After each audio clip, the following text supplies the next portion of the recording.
Alam mo ba? Pagdating sa usapang mabangis, laging sikat dyan ang mga leon, buwaya, lobo at oso. Pero alam nyo ba na mayroong isang hayop sa mundo na mas mabangis pa kaysa sa kanila? Ang lahat ng mga biktima nito halos walang nakakatakas at makapangyarihan. At ito ang tutubi. Tama ang narinig nyo. Bagamat maliliit man ang mga ito, aba, wag ismulin.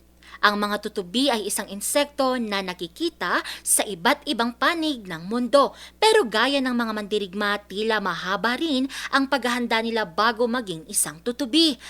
Ang mga bagong pisang itlog ng mga tutubi ay nagsisimula bilang nymph o larva. Ang mga ito ay kadalasang nagtatagal ng ilang linggo hanggang 5 taon. At bago maging isang ganap na tutubi, sumasailalim ito sa incomplete metamorphosis. Ibig sabihin, hindi na ito dumadaan sa pupa stage. Pero balik tayo sa usaping mabangis. Alam nyo ba na mula sa lahat ng mga hayop sa buong mundo, ang mga tutubi na raw ang maituturing sa mga pinakamatagumpay pagdating sa hunting o pangangaso? Base sa pag-aaral ng Harvard University, University of California, Davis at iba pang universidad, mayroon silang hunting success rate na 95 to 97%. Mas mataas pa ito kumpara sa mga leon na 30%, mga buwaya na 53%, mga oso na 23 hanggang 42%, at mga lobo na 20%. Ang mga tutubi mayroong 5 mata, 2 compound eyes at 3 simpleng mata na tinatawag na occal eye pero hindi pa dyan nagtatapos.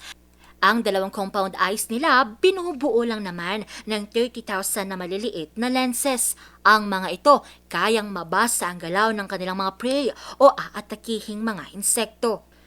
Kaya naman wala silang hirap sa pangangaso dahil bago pa man makatakas, nabasa na ng mga tutubi kung ano ang magiging susunod na galaw ng kanilang prey kahit ito man ay lumilipad.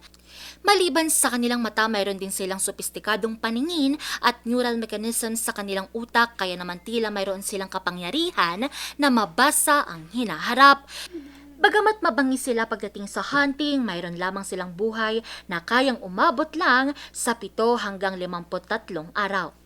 May gusto ba kayong malaman na trivia? E-comment na at ito ay aming aalamin. Ngayon, alam mo na!